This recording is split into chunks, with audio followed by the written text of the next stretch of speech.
السلام علیکم ورحمۃ اللہ وبرکاتہ۔ عزیز طلباء، آج کے سبق میں ہم سورۃ الانفال کی مشق میں مذکور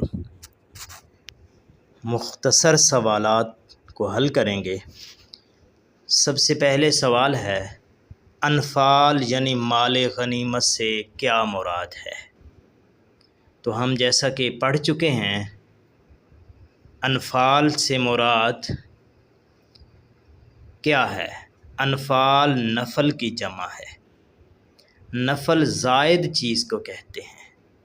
مال غنیمت کو نفل اس لیے کہا جاتا ہے کیونکہ وہ اصل مقصود سے زائد ہوتا ہے۔ بس اس کا اتنا جواب ہوگا۔ مال غنیمت سے کیا مراد ہے؟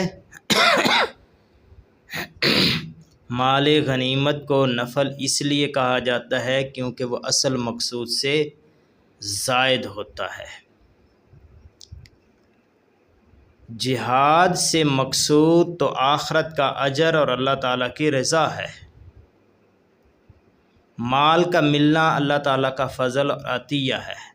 مختصراً یوں بھی کہتے ہیں کہ دشمن جو مال میدان جنگ میں چھوڑ کر بھاگ جائے، اس کا بچا ہوا مال جو ہاتھ آ جائے وہ مال غنیمت کہلاتا ہے۔ دوسرا سوال ہے، اسلام سے پہلے مال غنیمت کے بارے میں کیا تصور تھا؟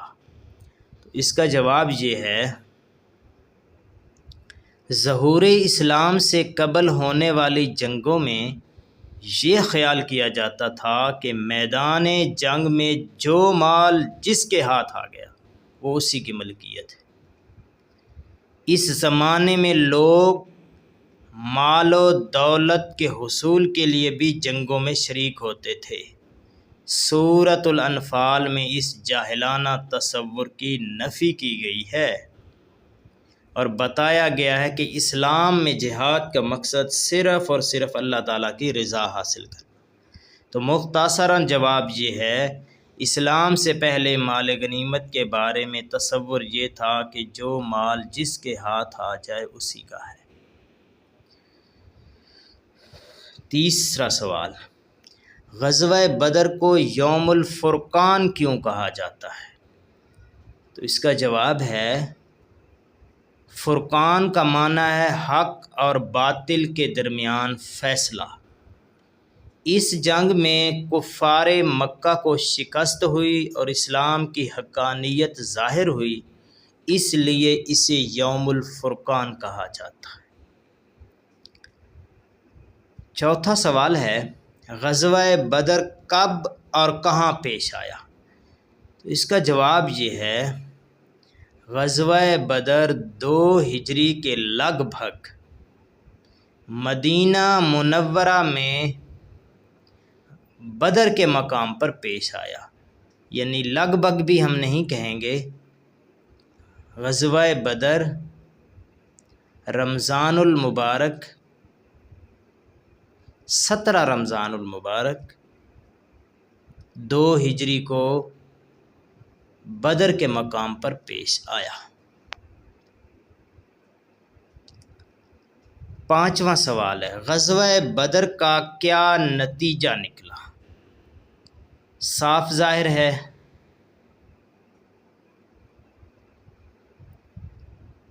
اللہ تعالیٰ کے فضل و کرم سے مسلمانوں کو شاندار فتح نصیب ہوئی۔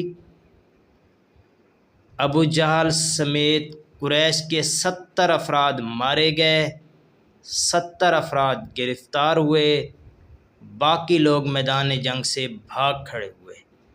اس جنگ کا اختتام مسلمانوں کی فتح اور مشرکین مکہ کی شکست پر ہوا۔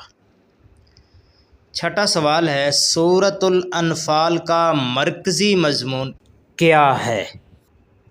تو سورۃ الانفال کا مرکزی مضمون اللہ تعالیٰ کے راستے میں جہاد کے آداب و فضائل کا بیان اور صلح و جنگ کے احکام کی وضاحت ہے۔ 2 چیزیں ہیں، جہاد کے آداب و فضائل کا بیان اور صلح و جنگ کے احکام کی وضاحت ہے۔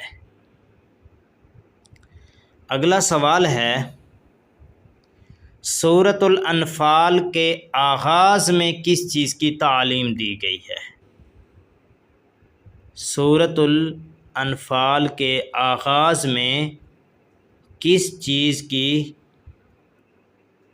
تعلیم دی گئی ہے؟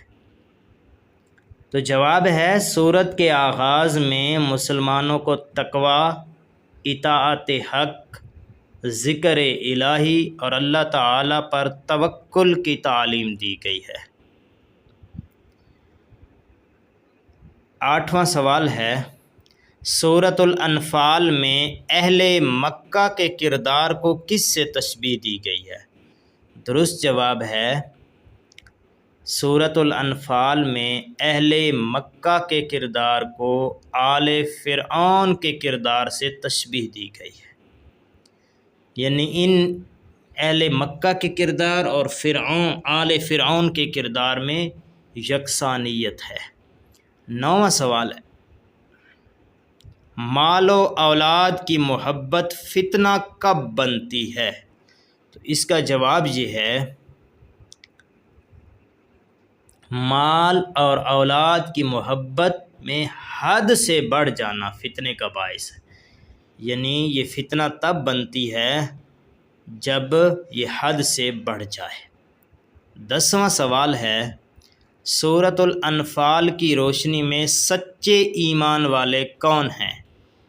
تو سورۃ الانفال کی آیت نمبر 74 کے مطابق سچے ایمان والے وہ ہیں جو اللہ تعالیٰ کی راہ میں ہجرت اور اس کی راہ میں جہاد کرتے ہیں، وہ آپس میں خیر خواہی اور ضرورت کے وقت ایک دوسرے کی مدد کرتے ہیں۔